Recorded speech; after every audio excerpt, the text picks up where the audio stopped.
जय श्री महाकाल दोस्तों। मंजिल बहुत पास होती है जब जिगर जो है पढ़ने का होता है। मित्रों, परीक्षा से डर रहता है नहीं पढ़ने वाला। ठीक है, पढ़ने वालों के कभी परीक्षा का डर नहीं होता है। उन्हें तो केवल परीक्षा देने का जज्बा होता है कि कब जो है हम हमारी जो तलवार में धार लगाई है उसका प्रयोग करें। इसलिए आप पढ़े पढ़े सिर्फ पढ़े। Shortcut will cut you short. आप जितना छोटा रास्ता चुनोगे उतने ही छोटे हो जाओगे, ये आप ध्यान रखना। तो ज्यादा से ज्यादा पढ़ो और खूब पढ़ो तो खूब पढ़ो। चलो देखते हैं क्लास नाइन्थ में देखो, वार्षिक परीक्षा का पेपर जो है 2000 आपके 24-25 का पेपर जो है गणित विषय का जो है इंग्लिश और हिंदी दोनों वर्जन में है, जो कि मैं अपलोड कर रहा हूं। आपके लिए बहुत ही महत्वपूर्ण रहने वाला है 2024 का। अगर वार्षिक परीक्षा का पेपर अभी तक आपने नहीं देखा है तो उसको भी देखें, क्लास 9th का। ठीक है प्यारे मित्रों, चलो देखते देखे। आपके पहला प्रश्न आ जाता है, देखो सही विकल्प आते सर्वप्रथम। आपके सही विकल्प पहला नंबर का आता है, प्रत्येक परिमेय संख्या क्या होती है। वो क्या कह रहा है कि प्रत्येक परिमेय संख्या क्या होती है।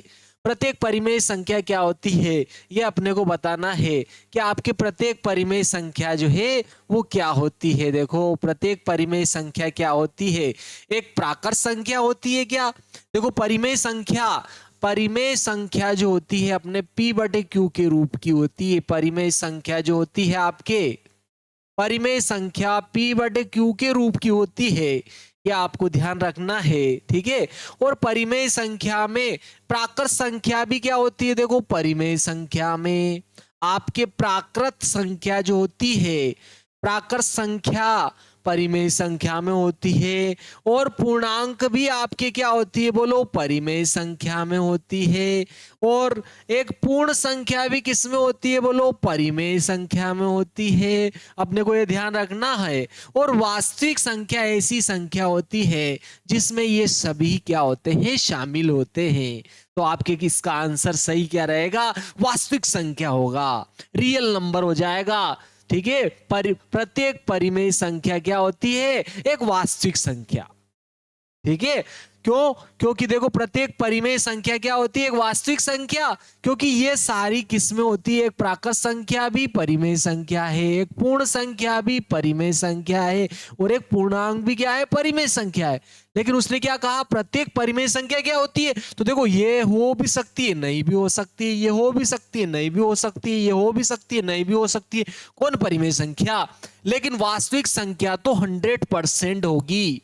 तो आपके क्या हो जाएगा, इसका प्रत्येक परिमेय संख्या एक वास्तविक संख्या होगी। इसका आप ध्यान रखेंगे। ठीक है, तो आपके पहले नंबर का आंसर क्या आ जाएगा, पहले का आंसर आ जाएगा प्रत्येक परिमेय संख्या। प्रत्येक परिमेय संख्या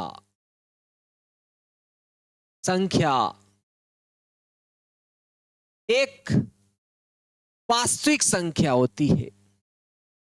वास्तविक संख्या होती है, यह आपको ध्यान रखना है। रियल नंबर होती, वास्तविक संख्या होती है, यह आपको बहुत अच्छे से ध्यान रखना है। चलो देखो, तो आपके सेकंड आ जाता है। देखो क्या कह रहा है कि बिंदु, ये जो बिंदु है वो क्या कह रहा है, बिंदु -3,5 स्थित है। कौन से चतुर्थांश में स्थित है, ऐसा बोल रहा है वो कि कौन से चतुर्थांश में आपके जो है स्थित है। देखो आपके 4 चतुर्थांश होते हैं। किसी भी तल में अगर अपन क्षैतिज और ऊर्ध्वाधर रेखा खींचते हैं, एक तो क्षैतिज रेखा खींचते हैं अपन, एक तो कौन सी रेखा खींची जाती है, क्षैतिज रेखा खींची जाती है, क्षैतिज रेखा। और एक कौन सी रेखा खींची जाती है, ऊर्ध्वाधर रेखा, ऊर्ध्वाधर रेखा। ठीक है, और ये क्षैतिज और ऊर्ध्वाधर रेखा जो है एक्स अक्ष और वाई अक्ष कहलाते हैं। ये जो क्षैतिज रेखा है ये एक्स अक्ष होता है, और ऊर्ध्वाधर रेखा आपके वाई अक्ष होता है। और ये क्षैतिज और ऊर्ध्वाधर रेखा यानी कि एक्स अक्ष और वाई अक्ष उस तल को 4 भागों में विभाजित करती है। इस पहले वाले को कहते हैं प्रथम आपके प्रथम चतुर्थांश, चतुर्थांश। दूसरे वाले, ये पहला वाला भाग हो गया, दूसरे वाले भाग को कहते हैं द्वितीय चतुर्थांश, द्वितीय चतुर्थांश। तीसरे वाले भाग को कहेंगे आपके तृतीय चतुर्थांश, तृतीय चतुर्थांश। और चौथे वाले भाग को कहेंगे चतुर्थ, चतुर्थ चतुर्थांश। ठीक है, क्या हो जाएगा? चतुर्थ चतुर्थांश। देखो इधर एक्स अक्ष क्या होता है आपके? धनात्मक होता है, धन में एक्स का मान होता है इधर आपके, और इधर एक्स का मान ऋण में होता है, इधर x का मान क्या होता है आपके? ऋण में होता है। इधर y ऊपर जो लेंगे अगर, तो ऊपर y का मान क्या होता है? धनात्मक होता है, और नीचे y का मान क्या होता है? ऋणात्मक होता है। ऋण 1, ऋण 2, ऋण 3, ऋण 4, इस प्रकार से। तो देखो पहले चतुर्थांश में अगर बात करें तो x और y दोनों ही धन के होते हैं, x भी क्या होता है? धन का, और y भी धन का होता है। तो बिंदु कौन से चतुर्थांश में आता है? प्रथम नंबर में आता है। और द्वितीय में देखो x तो काय का होता है? ऋण का, और y काय का होता है? धन का, तो वो आपके द्वितीय चतुर्थांश में आता है। इसमें देखो x भी ऋण है और y भी ऋण है। अगर x भी ऋण है और y भी अगर ऋण है तो वो आपके तृतीय चतुर्थांश में आएगा। और अगर x तो क्या है? धन है, और y क्या है? आपके ऋण है, तो वो आपके चतुर्थ चतुर्थांश में आता है। तो अब उसने क्या कहा? -3,5। अरे पहला वाला ऋण है, दूसरा वाला धन है, पहला वाला ऋण है, दूसरा वाला धन है। 3,5 जो रहेगा इसमें x निर्देशांक तो ऋण है और y निर्देशांक धन है, तो ये कौन से चतुर्थांश में आएगा? आपके द्वितीय चतुर्थांश में होगा। यह आपके कौन से में आ जाएगा? द्वितीय चतुर्थांश में। तो इसका आपके बी वाला ऑप्शन सही हो जाएगा। -3,5 जो है आपके किस में हो जाएगा? द्वितीय में। देखो x का मान तो -3 है, और y का क्या आ जाएगा? देखो 4 और ये 5 यहाँ आ जाएगा, ये आ जाएगा आपके -3,5, ये आ जाएगा आपके द्वितीय चतुर्थांश में होगा। चलो शैतान बच्चों, मुक्का खाओगे आप। देखो इधर जल्दी से, इधर ध्यान रखें, नहीं तो मुक्का में जो है कैमरे में से ही लगा दूंगा आपके। यहाँ पर देखो, यदि 2x ऋण 3 बराबर 5 हो तो x का मान होगा, अरे x का क्या होगा साहब? निकाल लो, x का मान निकाल लो। 2x आपके क्या दिया है? देखो 2x - 3 बराबर 5। x का मान निकालोगे तो ये 5 इधर है, माइनस का 3 इधर आएगा, आपके प्लस का 3 हो जाएगा। अपन जोड़ोगे तो 5 और 3 8 हो गया। इधर 2x है, 2 इधर जाएगा इसके बटे में, 2 से इसको काटेंगे, 2 चौके 8, x बराबर 4 हो जाएगा। तो x का मान क्या हो जाएगा? आपके 4। सी वाला सही विकल्प सही रहेगा, आपके सी वाला सही विकल्प सही रहेगा। चलो नेक्स्ट बॉल देखते हैं। देखिए, अर्धवृत्त पर बना कोण होता है गजब। क्या कहा इसने? गजब की बात पूछी है।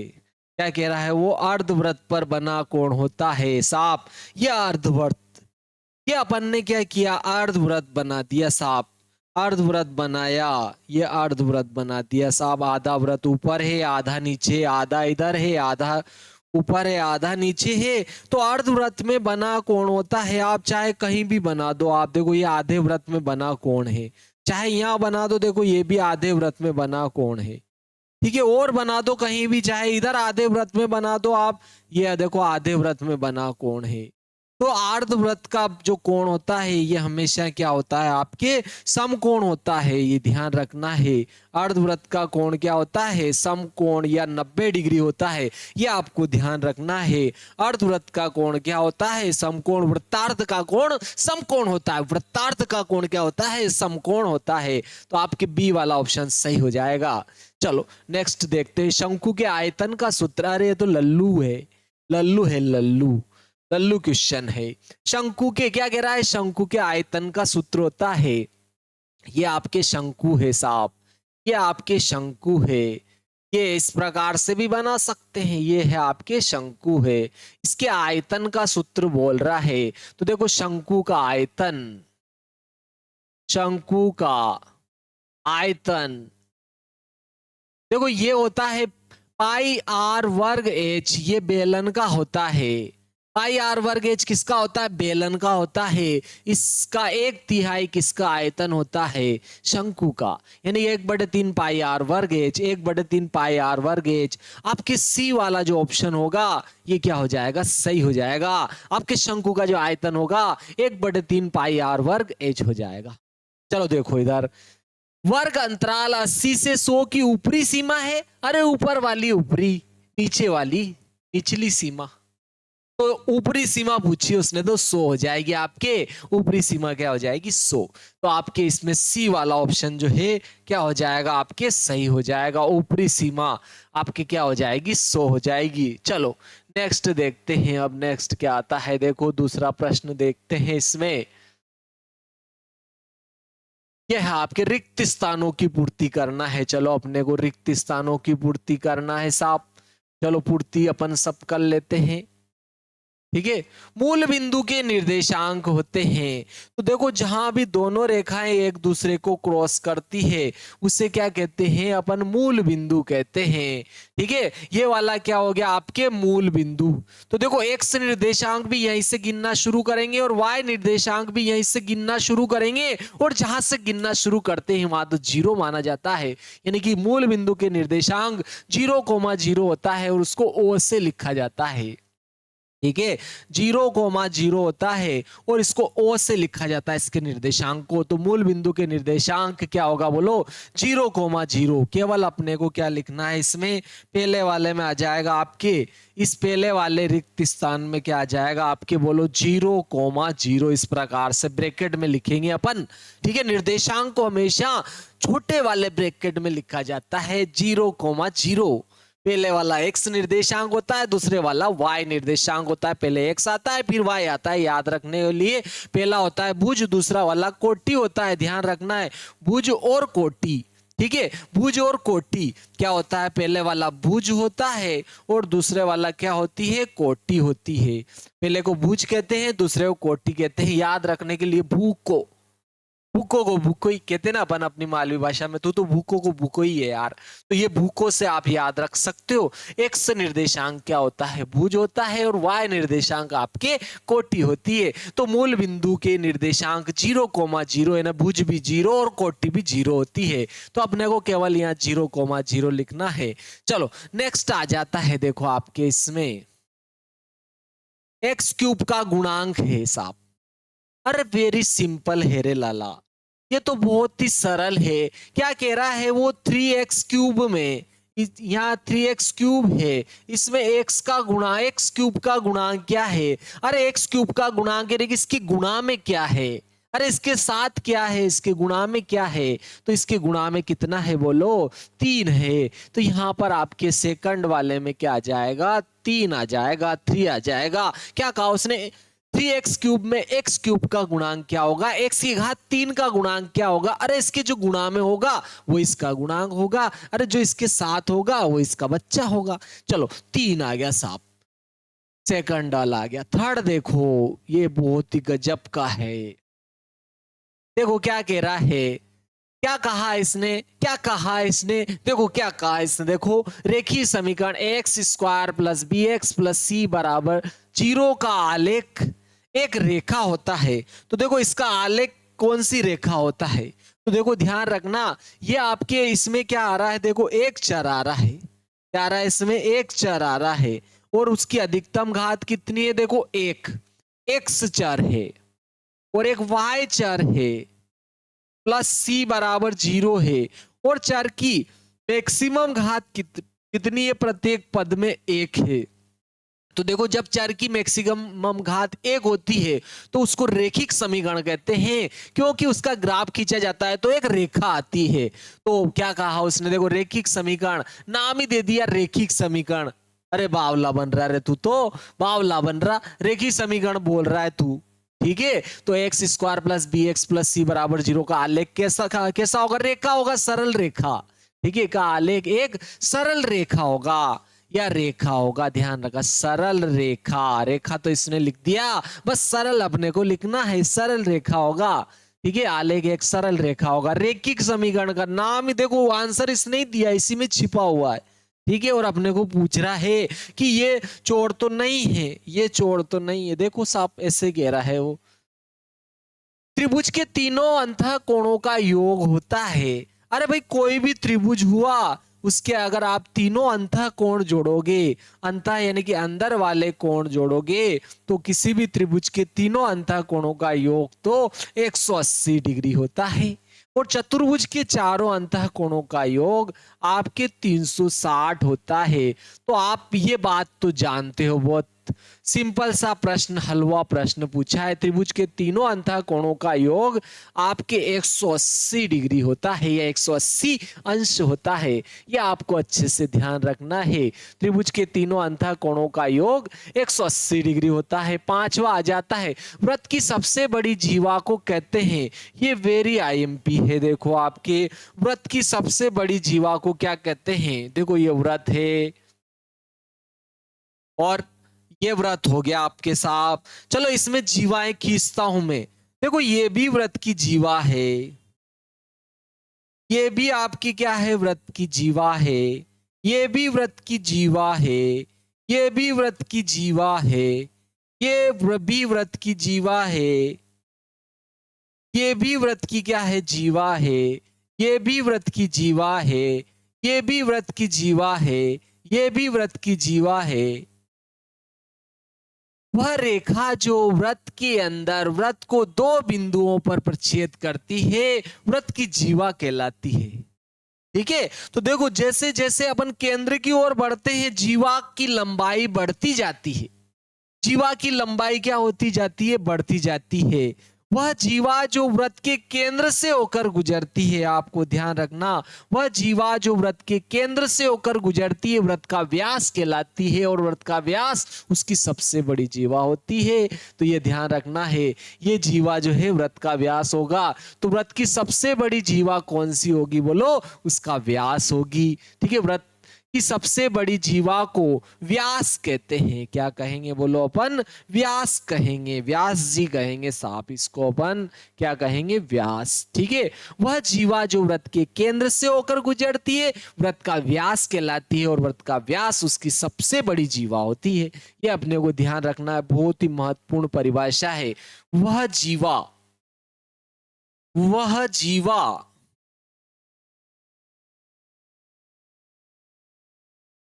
जो वृत्त के केंद्र, जो वृत्त के केंद्र से होकर गुजरती है, केंद्र से होकर गुजरती है, गुजरती है, वृत्त का व्यास कहलाती, व्यास कहलाती है। तथा वृत्त का व्यास उसकी, किसकी? वृत्त की, उसकी, बोले तो वृत्त की, उसकी सबसे सबसे बड़ी जीवा होती है। क्या आपको ध्यान रखना है, सबसे बड़ी जीवा होती है। ठीक है, क्योंकि जैसे जैसे केंद्र की ओर बढ़ रहे हैं, जीवा का मान बढ़ता जा रहा है, केंद्र पर सबसे बड़ा हो जाता है, वापस छोटा होने लग जाता है। ठीक है, तो बहुत ही महत्वपूर्ण थी ये परिभाषा भी। देखो, ऊपरी सीमा प्लस निम्न सीमा बटे 2, तो ये तो क्या हो जाता है? आपके वर्ग चिन्ह हो जाता है। या आपके क्या हो जाएगा? आपके वर्ग चिन्ह। ठीक है, वर्ग चिन्ह क्या होता है? आपके वर्ग चिन्ह क्या होता है? बोलो, ऊपरी सीमा। ठीक है, ऊपरी सीमा प्लस निम्न सीमा बटे 2। ठीक है, ऊपरी सीमा प्लस निम्न सीमा बटे 2 क्या हो जाएगा? आपके वर्ग चिन्ह। तो यहां पर रिक्त स्थान में क्या आ जाएगा? आपके वर्ग चिन्ह आ जाएगा। तो ये आपके रिक्त स्थान भी हो गए, दूसरा नंबर का भी हो गया। अब अपने तीसरे प्रश्न की ओर चलते हैं। सही विकल्प में देखो, ये आ गया आपके तीसरा, सत्य असत्य बताना है। देखो, अपने को सत्य असत्य बताना है, सत्य असत्य। देखते देखते, सत्य है क्या? सत्य है। देखो √3 एक अपरिमेय संख्या है। ठीक है, क्या कह रहा है, √3 एक अपरिमेय संख्या है, सत्य है ये बात। √3 क्या है बोलो, अपरिमेय संख्या है, अपरिमेय संख्या है आपकी, ध्यान रखना। आपके √2, √3, √5, ठीक है, √5, √6, √7, √8, √10, √11 और √12। ठीक है, ये जरूर है कि इसका मान दूसरा आ जाता है, लेकिन ये सब क्या होती है, अपरिमेय संख्या होती है, ये आपको ध्यान रखना है। ये सब क्या होती है, देखो √12 का मान आपके, √12 का मान 2√3 होता है, लेकिन देखो इसका मान ये आया तो ये अपरिमेय संख्या है, तो ये भी अपरिमेय संख्या होगी क्योंकि ये इसके बराबर है। ठीक है, √12 का जो मान होता है, √12 का जो मान होता है 2√3 होता है, तो ये तो अपरिमेय संख्या है, तो √12 भी क्या होगी, अपरिमेय संख्या हो जाएगी। ये आपको ध्यान रखना अच्छे से। क्यों, क्योंकि एक तो क्या है आपके परिमेय और एक अपरिमेय है, लेकिन दोनों का गुणनफल अपरिमेय प्राप्त होता है, तो ये भी क्या हो जाएगी आपके अपरिमेय। तो ये क्या हो गया बोलो, सत्य है, सत्य बात है भाई पहला वाला। ठीक है, √3 एक अपरिमेय संख्या है। चलो अगला आ जाता है आपके, देखो नेक्स्ट आ जाता है भाई, नेक्स्ट क्या कह रहा है वो, समीकरण x + 2y = 5 में y का मान पूछ रहा है और x का मान 2, तो 2 होगा। ठीक है, का मान, x का मान 1, तो x का मान 1 तो 2 होगा। भाई सत्य के असत्य देख लेते साहब। वो क्या कह रहा है, x + 2y = 5 में y का मान, यदि x का मान 1 है तो 2 होगा क्या, इसका y का 2 होगा क्या, देखते देखते देख ले। अब देखो इसको अपन x की जगह 1 लिख देते हैं। ये 2y = 5 हो गया आपके, 2y इधर है, 5 इधर है, प्लस का 1 इधर आएगा, माइनस का 1, 5 में से 1 घटा 4, इधर 2y, 2 इधर जाएगा बटे में, 2 दूनी 4, y का मान 2 आ गया। हाँ साहब आ गया, हाँ साहब आ गया, सत्य है, ये भी क्या है आपके, सत्य है। ठीक है, सत्य है, x का मान 1 तो y का 2 होगा, बिल्कुल सत्य है।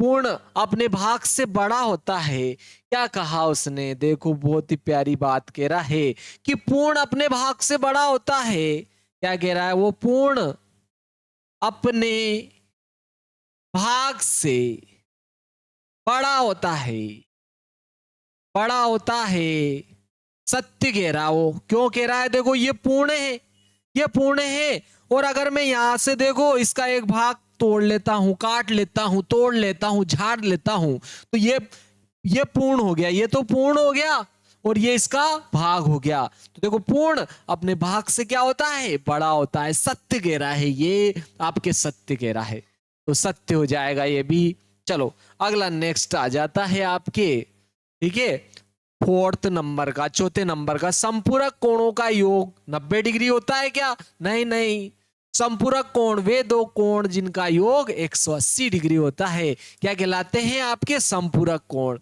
90 डिग्री वाले तो पूरक कोण होते हैं। ठीक है, संपूरक कोणों का योग 180 डिग्री होता है। ठीक है, और आपके पूरक कोणों का योग, पूरक कोणों का योग 90 डिग्री होता है, यह आपको ध्यान रखना है। तो संपूरक कोणों का योग 90 डिग्री नहीं होता, तो यह आपके क्या हो जाएगा, चौथा वाला क्या हो जाएगा, असत्य है। ये क्या हो जाएगा आपके, असत्य हो जाएगा, सत्य नहीं होगा, ये असत्य होगा। हाँ चलो अगला देखते, नेक्स्ट क्या कह रहा है वो आपके, देखो 5th नंबर का प्रश्न है आपके, समद्विबाहु त्रिभुज के तीनों कोण बराबर होते हैं, अरे भाई नाम तो समद्विबाहु त्रिभुज दिया और कोण तीनों बराबर कर रहा है तू, ठीक है। क्या आपके समद्विबाहु त्रिभुज है साहब, तो ये दोनों भुजाएं अगर बराबर है तो इसको क्या कहेंगे, समद्विबाहु त्रिभुज। और समद्विबाहु त्रिभुज में बराबर भुजाओं के सम्मुख कोण बराबर होते हैं, ठीक है। तो एक कोण बराबर नहीं होगा, ठीक है। अगर समबाहु होता तो तीनों कोण बराबर होते। तो इसने क्या कहा, समद्विबाहु त्रिभुज के तीनों कोण बराबर होते हैं, नहीं, असत्य बात है, ठीक है, असत्य है। दो कोण बराबर होते हैं साहब, असत्य हो जाएगा। अगला दे रहा हो, समांतर चतुर्भुज के सम्मुख कोण बराबर होते हैं, सही कह रहा है।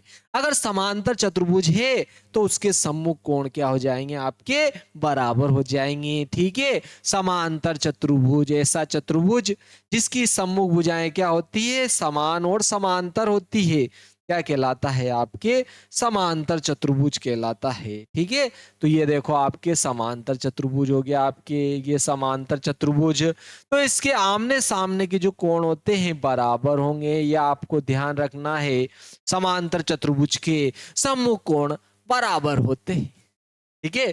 तो समांतर चतुर्भुज के सम्मुख कोण बराबर होते हैं, तो ये आपके क्या हो जाएगा, सत्य कथन है, ये सत्य घटना पर आधारित है। चलो, तो ये हो गया आपके तीसरा प्रश्न भी। अब देखो चौथा प्रश्न देखते हैं। देखिए आपके क्या कह रहा है, देखो चौथा, ये आपके सही जोड़ी है, ठीक है। ये आपके क्या है, सही जोड़ी है। चलो जोड़ी बना लेते हैं इसकी साहब। तो देखो ये तो सारे फार्मूले हैं आपके, ये क्या है, देखो आपके फार्मूले हैं सारे के सारे, ठीक है।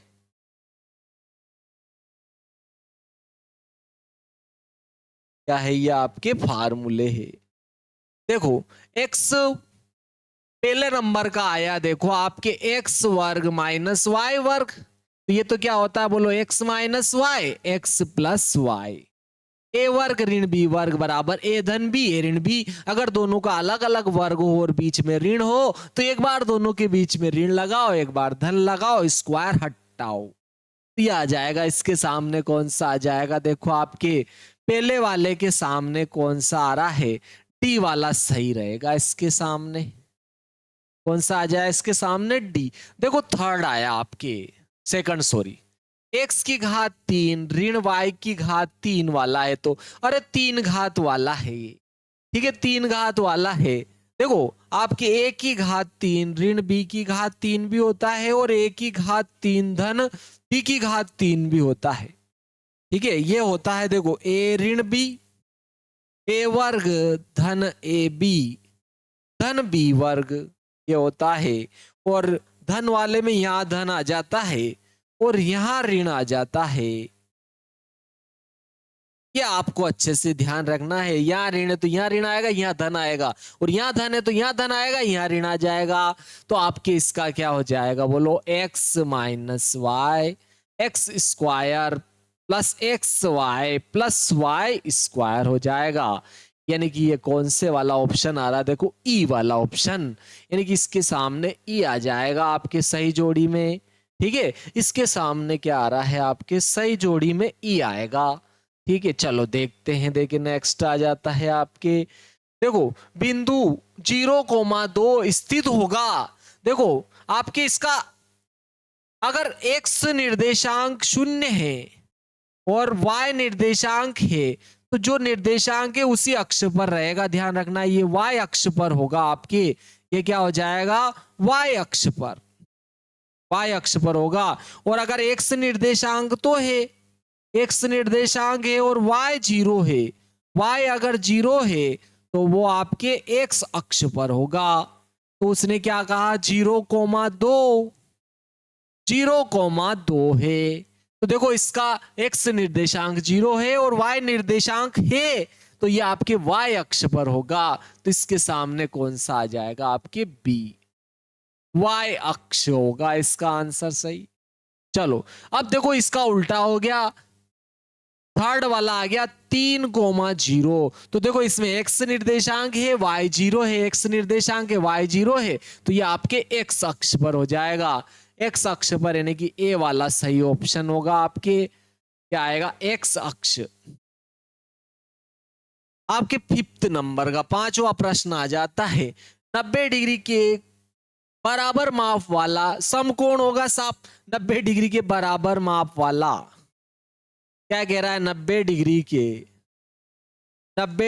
के बराबर माप वाला कोण। भाई 90 डिग्री के बराबर माप वाला कोण तो क्या होगा आपके? बोलो समकोण होगा। तो इसके सामने कौन आ जाएगा? बोलो समकोण आ जाएगा। लास्ट था ये समकोण हो गया साहब। ये चौथा हो गया। 5वां और सही सत्य असत्य थे वो आपके 4 थे देखो। तो आपके 5वां और कहां चला गया? चलो ये वाले है देखो, एक शब्द और एक वाक्य वाले ये आ गए आपके। एक शब्द और एक वाक्य वाले आ जाते हैं, बहुत ही सिंपल से है। देखो एक घात वाले बहुपद को, अरे वापस वो का पूछ लिया, अभी हाल पूछा था। एक घात वाला तो रेखिक बहुपद होता है, ठीक है। एक घात वाले बहुपद को रेखिक बहुपद कहेंगे। तो आपके फर्स्ट वाले का आंसर क्या आएगा? आपके रेखिक बहुपद, रेखिक बहुपद कहेंगे। एक घात वाले को रेखिक बहुपद कहेंगे। और रेखिक समीकरण में इसका आंसर तो इसी में आ रहा है। रेखिक समीकरण में चर राशि की उच्चतम घात होती है। तो देखिए रेखिक समीकरण में चर राशि की मैंने बताया भी था आपके X square plus B X plus C बराबर 0 में रेखिक समीकरण थी। और चर राशि की अधिकतम घात कितनी होती है? रेखिक समीकरण में चर राशि की उच्चतम घात 1 होती है। ध्यान रख, 1 होती है, ठीक है, 1 होती है। किसी त्रिभुज में अधिकतम कितने कोण हो सकते हैं? भाई अधिकतम और न्यूनतम 3 ही होते त्रिभुज में। तो साफ 3 भुजाओं की से घिरी हुई आकृति को त्रिभुज कहते हैं। 3 भुजाएं, सिंपल बात है। तो तीनों भुजाओं के सामने के 3 कोण, तो अधिकतम भी 3 होंगे और न्यूनतम भी 3 होंगे। तो किसी त्रिभुज में अधिकतम कितने कोण हो सकते हैं? तो 3। भाई न्यूनतम भी 3 ही होंगे। आयत का प्रत्येक कोण कितने अंश का होता है? आयत का प्रत्येक कोण आपके समकोण होता है, ठीक है। आपके आयत जो होता है उसका प्रत्येक कोण क्या होता है? समकोण होता है। यह आयत है तो इसका प्रत्येक कोण समकोण यानी कि 90 डिग्री का होता है, ठीक है। तो आयत का प्रत्येक कोण कितने अंश का होता है? 90 अंश का होता है। आयत का प्रत्येक कोण कितने अंश का होता है? तो 90 अंश का होता है। चक्रीय चतुर्भुज के सम्मुख कोणों का योग कितना होता है? भाई चक्रीय चतुर्भुज के सम्मुख कोण समपूरक होते हैं, यानी कि 180 डिग्री के होते हैं। आमने सामने के जो कोण होते हैं 180 डिग्री के होते हैं। चक्रीय चतुर्भुज के सम्मुख कोणों का योग 180 डिग्री होता है। 180 डिग्री होता है, 180 अंश होता है। चक्रीय चतुर्भुज के सम्मुख कोणों का योग कितना होता है? तो 180 डिग्री होता है। या क्योंकि चक्रीय चतुर्भुज के सम्मुख कोण समपूरक होते हैं, 180 डिग्री के होते हैं, ध्यान रखना है। त्रिभुज का क्षेत्रफल संबंधी हीरोन का सूत्र पूछ रहा है। तो देखो त्रिभुज का क्षेत्रफल संबंधी हीरोन का सूत्र, ठीक है। हीरोन का जो सूत्र है, हीरोन का सूत्र जिसे हीरो का सूत्र भी कहते हैं क्योंकि ये हीरो ही है, ठीक है। क्या होता है? एस माइनस ए, एस माइनस बी और एस माइनस सी होता है।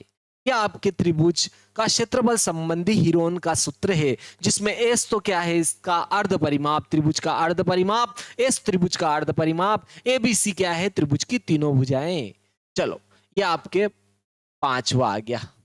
देखो अब 6ठा प्रश्न आ जाता है, बहुत ही सिंपल है। प्रश्न क्रमांक आपके 6ठा, ठीक है। ये आपके सारे सही विकल्प हो गए। इसके बाद में आपके प्रश्न क्रमांक 6ठा आ जाता है। क्या है? देखो 5/6, 5/7 क्या कह रहा है? 5/7 और 6/7 के बीच की 2 परिमेय संख्याएं पूछी है। आपको कितनी पूछी है? 2 परिमेय संख्याएं पूछी है। तो देखो 2 परिमेय संख्या पूछी है तो आप 3 ले लो, ठीक है। 3 से गुणा भाग करना है अगर हर समान हो तो। हर समान है, देखो हर समान है दोनों में 7, तो आप जितनी पूछिए उससे एक ज्यादा से गुणा भाग कर दो। अंश और हर दोनों में, अंश और हर दोनों में एक ज्यादा से गुणा भाग करना है।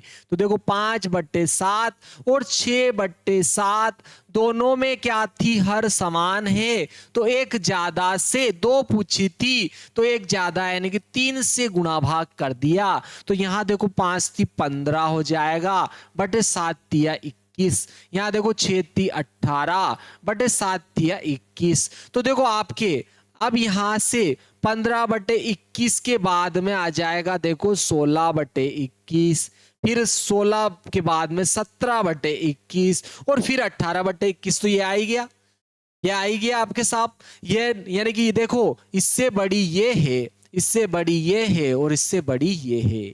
ठीक है, तो 2 पूछी थी तो ये आपके 2 आ गई। ठीक है, तो आप क्या पूछा, बीच की 2 परिमेय संख्याएं, तो ये लिख दिया अपन ने। अतः 5/7 और 6/7 के बीच की 2 परिमेय संख्याएं, 2 नहीं 2 परिमेय संख्याएं, 2 परिमेय संख्याएं, मेरे को अंग्रेजी भी तो सीखनी है। बीच की 2 परिमेय संख्याएं, परिमेय 2 परिमेय संख्याएं, 2 परिमेय संख्याएं 16/21, 17/21, 16/21 तथा 17/21 होगी। और भी आप कोई दूसरी भी निकाल सकते हो। इसका एक और सूत्र है, दोनों को जोड़ो 2 का भाग लगाते जाओ, दोनों को जोड़ो 2 का भाग लगाते जाओ तो उनके बीच की आती जाती है। क्यों? क्योंकि 2 परिमेय संख्याओं और अपरिमेय संख्याओं के बीच में अनंत परिमेय और अपरिमेय संख्याएं होती है, ये अमर होती है। ध्यान, ठीक है। चलो नेक्स्ट इसका अथवा वाला देखते। देखो नेक्स्ट इसका अथवा वाला प्रश्न क्या कह रहा है आपके, देखो प्रश्न है -1 और -2 के बीच की 2 परिमेय संख्याएं पूछी उसने। देखो क्या कहा, -1 और -2 के बीच की 2 पूछी है यहाँ भी। तो देखो हर तो दोनों में कुछ नहीं है, यानी कि एक है, एक है, एक है, तो हर समान है। तो मैंने क्या कहा, एक ज्यादा से गुणा भाग कर दो। तो 2 पूछी है तो अपन क्या करेंगे, दोनों में 3 से गुणा भाग कर देंगे। 3 से गुणा भाग कर दिया, दोनों में 3 से गुणा भाग किया तो देखो धन ऋण ऋण, 3 एकम 3/3, धन ऋण ऋण 2 तिया 6/3। तो देखो अगली क्या आ जाएगी, 3 के बाद में -3 के बाद -4/3, फिर आएगा -5/3 और -6/3 तो है, तो ये आ गई 2। अतः -1 तथा -2 के बीच की 2 परिमेय संख्याएं, 2 परिमेय संख्याएं, परिमेय संख्याएं, परिमेय संख्याएं -4/3, -4/3 तथा -5/3 होगी। ध्यान रखना इसमें ये बड़ी होगी और ये छोटी होगी, ये ध्यान रखना। चलो नेक्स्ट आ जाता है, नेक्स्ट आ जाता है 6 के बाद में आपके 7वां आ जाता है। देखो ये आ गया आपके 7वां प्रश्न, वेरी आईएमपी प्रश्न और वेरी सिंपल प्रश्न। ठीक है, वेरी सिंपल वो प्रश्न आता है। तो 64 की घात 1/2 आ रहा है आप, 64 की घात 1/2, 7वां प्रश्न आ जाता है। प्रश्न 7वां आ जाता है, Madhya Pradesh board class 9th वार्षिक परीक्षा का पेपर हल हो रहा है। 2025 वार्षिक परीक्षा का पेपर चल रहा है, बहुत ही महत्वपूर्ण रहने वाला है। 24 का पेपर अगर आपने नहीं देखा है तो फास्ट लर्न चैनल पर जाकर सर्च कर ले, मिल जाएगा आपको। ठीक है, और नहीं तो इस वीडियो के आपके जो है डिस्क्रिप्शन में भी देख सकते हो। ठीक है, और आई बटन पर क्लिक करके भी देख सकते हो। तो देखो 64 की घात आपके क्या कह रहा है, 64 की घात 1/2 का मान पूछ रहा है, का मान होगा, इसका मान कितना होगा। तो देखो हल देखो, हल देखो, हल देखो, देखो देखो 64 की घात कितनी है बोलो, 1/2। 64 की घात 1/2। तो देखो 8 में 8 का गुणा करते हैं ना तो कितना आ जाता है बोलो, 8 64। और इसको लिख सकते हैं 8 की घात 2। इसको क्या लिखा जा सकता है, 8 की घात 2, अर्थात 64 की जगह क्या लिख दूंगा मैं, 8 की घात 2 लिख दिया। और पूरे की घात कितनी है बोलो, 1/2। तो देखो घात के ऊपर घात हो तो घात का घात में क्या होगा, गुणा। घात का घात में गुणा होगा तो 2 से 2 कट जाएगा, 2 से 2 कट जाएगा तो 8 की घात 1 बच जाएगी। लेकिन एक घात तो होती है, लगाई नहीं जाती है, नहीं लगाएंगे तो भी 1 होगी, 0 नहीं, क्योंकि जिसकी घात 0 होती है उसका मान तो 1 के बराबर हो जाता है। ये तो 1 नहीं है, 8 है, ध्यान रखना। तो इसका मान कितना आ जाएगा, आपके 8 आ जाएगा। ये प्रश्न 7वें का हल हो गया। इसके अथवा वाला देखो, वेरी आईएमपी प्रश्न है ये। चलो 7वें का अथवा वाला प्रश्न देखते हैं। प्रश्न 7 है ये, इसके अथवा वाला है 1/√5 प्लस √2 है, इसके हर का परिमेयकरण करना है। यानी कि हर क्या होगी, एक परिमेय संख्या होगी, आपके ये ध्यान रखना है। हर का परिमेयकरण का अर्थ है हर क्या होनी चाहिए, एक परिमेय संख्या होनी चाहिए। तो चलो, जब भी आप द्विपदी हो, दो पद वाली हो, दो पद वाली हो, हर हर अगर 2 पद वाली हो तो बीच में जो भी चिन्ह है दोनों पदों के उसको चेंज करो और उससे गुणा भाग कर दो, गुणा भाग कर दो। तो चलो यहाँ क्या है, देखो प्लस है तो चिन्ह बदल देंगे साहब। √5 प्लस √2 था तो ये चिन्ह मैंने बदल दिया, प्लस था तो यहाँ माइनस लगा दिया और गुणा भाग कर दिया। बोलो, प्लस था तो माइनस लगाया और गुणा भाग कर दिया। ठीक है, ध्यान रखना, ये तो ऐसे ही लिखा है। मैंने क्या बोला, जब भी आपको हर को परिमेय संख्या बनाना है तो बीच वाली 2 पदी हो तो बीच में जो भी चिन्ह हो, देखो प्लस है तो माइनस लगा दिया, माइनस होता तो प्लस लगा के गुणा भाग करता मैं, लेकिन यहाँ प्लस था तो माइनस लगा के गुणा भाग कर दिया। अब देखो यहाँ और यहाँ सेम है, हर बार सेम ही आएगा, क्योंकि यहाँ प्लस रहेगा तो यहाँ माइनस लगा गुणा भाग करेंगे, और अगर यहाँ माइनस होगा तो यहाँ प्लस लगा के गुणा भाग करेंगे। तो हर बार आपके ये ही फार्मूला लगेगा, समीकरण ये लगेगी a plus B a minus B बराबर होता है a वर्ग माइनस बी वर्ग। सर ये तो अभी हाल देखा, आप चीटिंग कर रहे हो। हाँ देखा, सही जोड़ी में देखा था, x² minus y square, x minus y x plus y वाला, यही तो है। ठीक है, यही खुदा है, ये सबसे जुदा है। चलो देखो यहां पर देखो, तो देखो ये तो 1 का गुणा होगा, आपके यही आ जाएगा 5 माइनस वर्गमूल 2। अब देखो a की जगह वर्गमूल 5, b की जगह वर्गमूल 2, a की जगह वर्गमूल 5, b की जगह वर्गमूल 2 लिखो। a की जगह तो वर्गमूल 5 लिखूंगा, वर्ग है तो वर्ग करूंगा, माइनस b की जगह वर्गमूल 2 लिखूंगा, ये लिख दिया साहब, 2 घात है तो 2 घात कर दूंगा।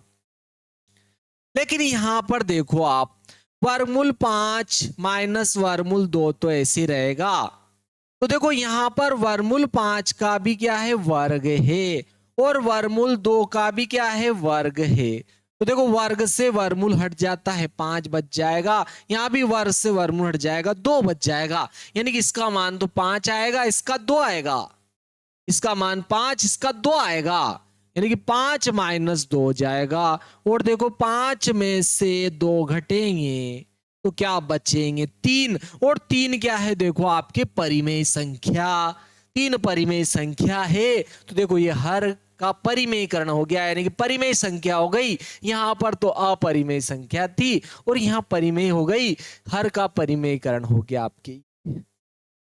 चलो 8वां देखते हैं, देखिए बहुत ही प्यारा प्रश्न है आपके। पी ऑफ एक्स बराबर 2x धन 1 का एक शून्य ज्ञात कीजिए। साहब एक घात वाला है, शून्य एक ही होता है, काहे हमारे पीछे पड़े हो भाई। ठीक है, एक ही शून्य होता है, शून्य ज्ञात करने की ही कह देता हो। ठीक है, तो भी बात वही होती है आपके। चलो मैं चमक गया।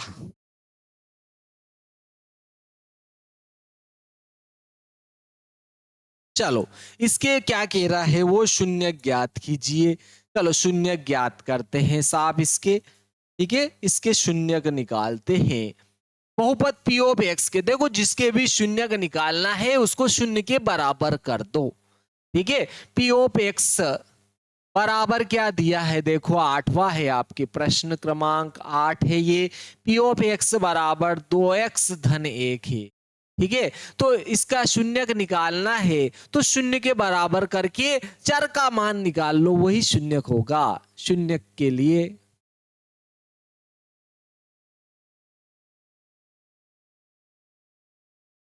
शून्यक के लिए इसको शून्य के बराबर कर दो, 2x धन 1 को 0 के बराबर कर दिया, यानी कि पी ऑफ x को 0 के बराबर कर दिया, एक ही बात है।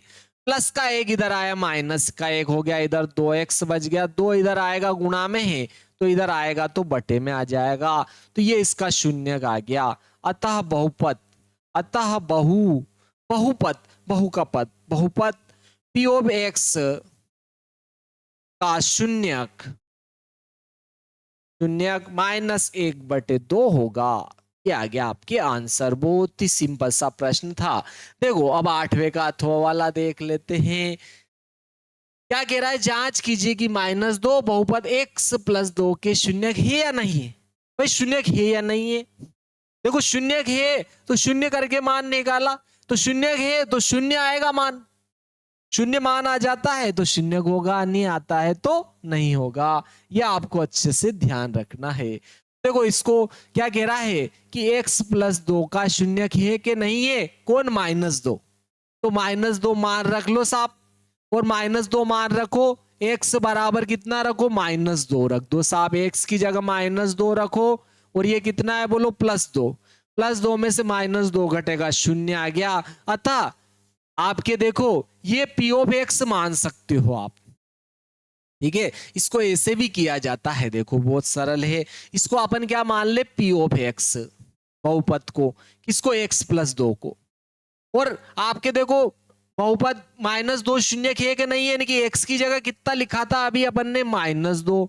हाँ साहब x की जगह -2 ही रखा था, तो -2 देखो x की जगह यहाँ x था तो यहाँ x, यहाँ x था तो यहाँ x, यहाँ -2 तो यहाँ -2, -2 लिखा, 2 में से 2 घट गया 0, तो देखो इसका मान क्या आ गया, शून्य आ गया। पी ऑफ x = 0, अतः -2 इसका शून्यक है। यहाँ लिख देते चूंकि पी ऑफ x, या अतः चूंकि पी ऑफ x = 0, अतः ठीक है -2 x + 2 का शून्यक है, शून्यक है। शून्य आ जाता है तो शून्यक होगा, नहीं आता है तो नहीं होगा। यह आपको अच्छे से ध्यान रखना है। चलो 9वां प्रश्न आ जाता है, बोल रहा है किस चतुर्थांश में स्थित है। तो देखो चतुर्थांश अभी हाल देखा था अपन ने, ठीक है, फिर डबल देख लेते हैं, चलो ठीक है, फिर डबल देख लेते हैं। केवल उसने किस चतुर्थांश में है, कहाँ है यह नहीं पूछा है, इसमें भी पूछा है किस चतुर्थांश में है, चतुर्थांश में पूछा है, तो अपने को पूरा लिखने की जरूरत नहीं है। मैंने आपको अभी हाल समझाया था, वैसे तो आप चाहो तो पूरा बना भी सकते हो इसको। ये आपके x अक्ष हो गया, ये आपके y अक्ष हो गया। यहाँ पर मूल बिंदु 0 हो जाएगा, 0,0, इधर +1 हो जाएगा, +2 हो जाएगा, +3 हो जाएगा, +4 हो जाएगा, +5 हो जाएगा, ये x का मान हो गया। इधर x का मान माइनस में 1 हो जाएगा, -2 हो जाएगा, -3, -4 हो जाएगा, और इधर y क्या रहेगा, ये y अक्ष हो गया आपकी, और ये हो गया आपके x अक्ष। इधर y का मान धनात्मक हो जाएगा, 1, 2, 3, 4। इधर आपके y का मान ऋण 1, ऋण 2, ऋण 3, ऋण 4। तो सिंपल सी बात है, अगर दोनों निर्देशांक देखो इधर x और y फर्स्ट चतुर्थांश में दोनों ही क्या होते हैं, धन के, यानी कि x भी धन है और y भी धन है, दोनों अगर धन है तो वो प्रथम चतुर्थांश में आता है। किसमें आता है बोलो, प्रथम चतुर्थांश में आता है, ठीक है। ये कौन सा है, आपके द्वितीय चतुर्थांश। इसमें देखो x तो क्या होता है बोलो, ऋण का, और y काय का होता है, धन का। अगर पहला ऋण का दूसरा धन का तो द्वितीय में आएगा। आपके देखो ये है आपके तृतीय चतुर्थांश, तृतीय चतुर्थांश। देखो x भी ऋण और y भी ऋण, x भी ऋण का है और y भी ऋण का है तो वो तृतीय में आ जाएगा। फिर आता है देखो चतुर्थ चतुर्थांश। ठीक है, देखो x तो काय का है धन का और y काय का है देखो ऋण का। पहला धन का दूसरा ऋण का तो वो चतुर्थ में आ जाता है। तो देखो 6,2 आ रहा है आपके, पहला धन का दूसरा ऋण का, पहला धन का दूसरा ऋण का, यानी कि 6,-2 किस में आएगा बोलो, चतुर्थ में आएगा। ठीक है, 6,-2 चतुर्थ चतुर्थ चतुर्थांश में आएगा ये तो। फिर आ रहा देखो -3 -5, दोनों माइनस वाले हैं, दोनों माइनस वाले हैं, -3 -5 दोनों माइनस के हैं तो ये आपके तृतीय में आ जाएगा, तृतीय चतुर्थांश में आ जाएगा। ठीक है, ये आपके 9वें के आंसर आ गए, दोनों प्रश्न 9वें के आ गए। देखो इसका अथवा वाला भी देख लो साहब। ठीक है, पहला आया इसका -2,4, देखो -2,4 -2,4 -2,4, पहला तो ऋण का और दूसरा धन का तो द्वितीय चतुर्थांश में आ जाएगा, द्वितीय चतुर्थांश में आ जाएगा। ठीक है प्यारे बच्चों, समझ में आ रहा है कि नहीं आ रहा है, आप कमेंट में जरूर लिखिए। चलो थर्ड आपके फोर्थ आ रहा है देखो 1,2, देखो दोनों ही धन के प्रथम में आएगा। सर 3 तो हो ही गए तो एक ही तो बचा, तो प्रथम ही लिख दो, ऐसे ही हमने याद कर लिया, प्रथम चतुर्थांश में आ जाएगा। ठीक है, तो ये आ गया, देखो 9वां भी हो गया। चलो अब 10वां आ जाता है। देखो वो क्या कह रहा है, कार्तीय तल में किसी बिंदु की स्थिति निर्धारित करने वाली क्षैतिज और ऊर्ध्वाधर रेखाओं की क्या नाम है। तो देखो क्षैतिज रेखा को तो x अक्ष कहते हैं और ऊर्ध्वाधर रेखा को y अक्ष कहते हैं। कार्तीय तल में खींची गई क्षैतिज रेखा को x अक्ष और ऊर्ध्वाधर रेखा को y अक्ष कहते हैं। ये क्या है आपके क्षैतिज रेखा, क्षैतिज रेखा। और ये कौन सी है, इसको कहेंगे ऊर्ध्वाधर, धर धर धर मुरलीधर, ऊर्ध्वाधर रेखा। ठीक है, ऊर्ध्वाधर रेखा को y अक्ष कहेंगे। तो अपना आंसर क्या हो जाएगा आपके, देखो कार्तीय तल में प्रश्न क्रमांक आपके 10वें का आंसर आ जाता है। कार्तीय तल में, कार्तीय तल में किसी बिंदु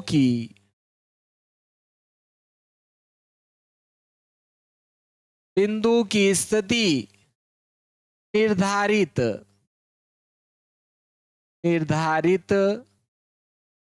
करने वाली क्षैतिज रेखा को x अक्ष तथा ऊर्ध्वाधर रेखा को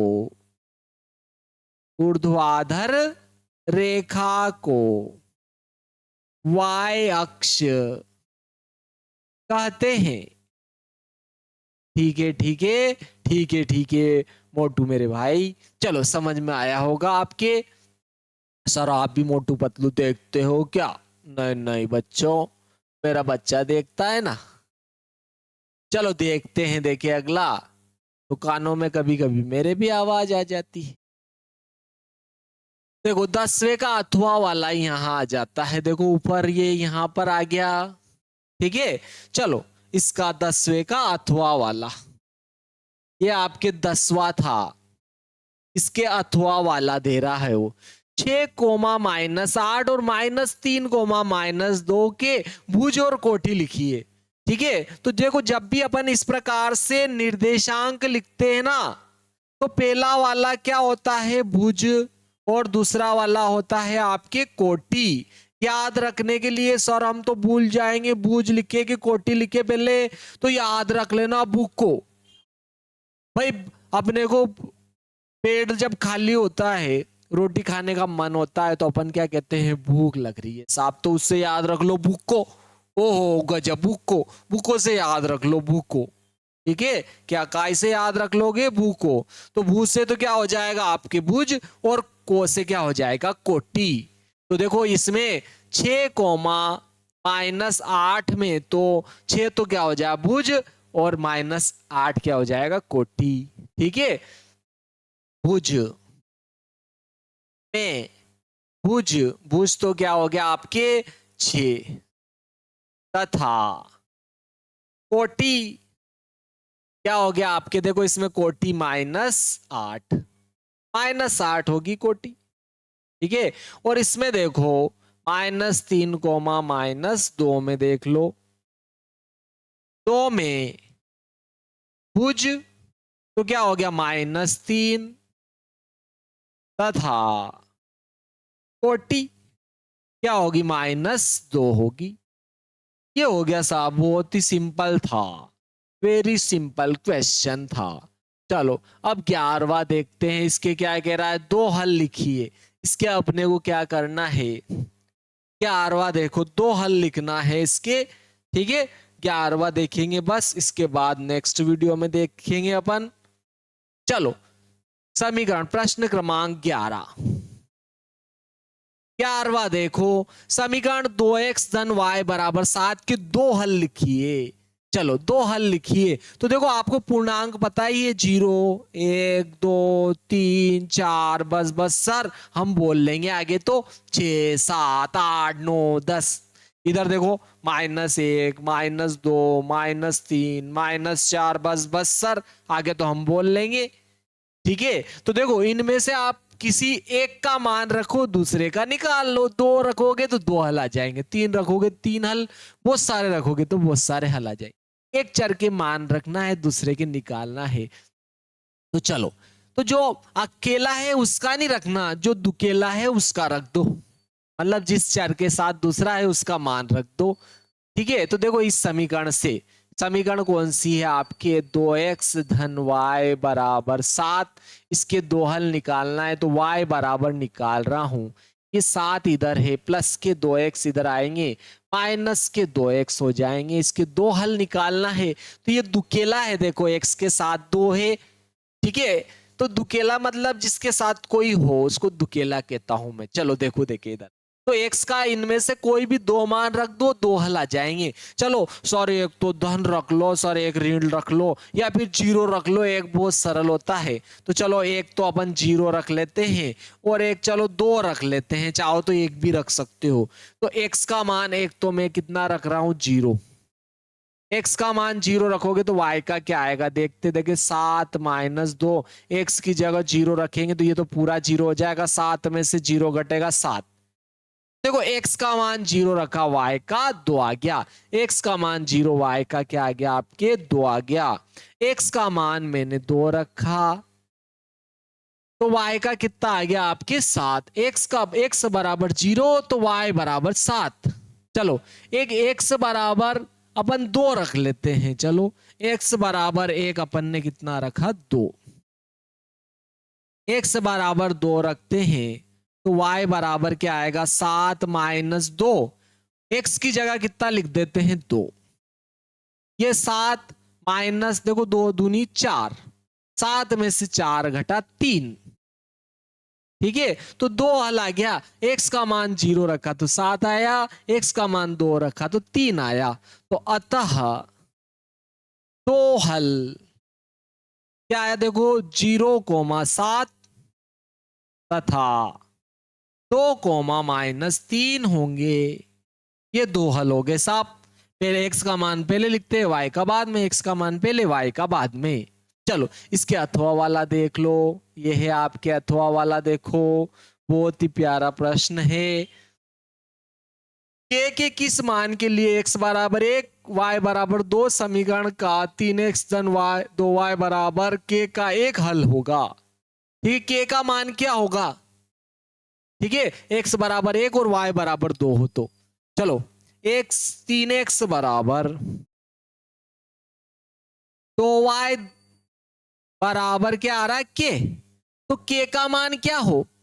x बराबर तो कितना लेना है? 1 और y बराबर कितना लेना है? 2। यानी कि x की जगह तो 1 लिख दो, y की जगह 2 लिख दो और k का मान निकाल लो। चलो x की जगह 3 तो ऐसे लिखा है, x की जगह 1 लिख दिया, ये 2 ऐसे लिख दिया, y की जगह 2 लिख दिया, बराबर कितना आया? k। 3 एकम 3, 2 दूनी 4 बराबर k। 4 और 3 7, तो k बराबर कितना आ जाएगा? 7। क्या आ गया आंसर? अतः के बराबर 7 होगा। हाँ, ये आपके आंसर आ गया। प्यारे दोस्तों, अगर आपने अभी तक वीडियो लाइक शेयर और सब्सक्राइब नहीं किया तो लाइक शेयर और सब्सक्राइब कर दे, मैं सही कह रहा हूँ।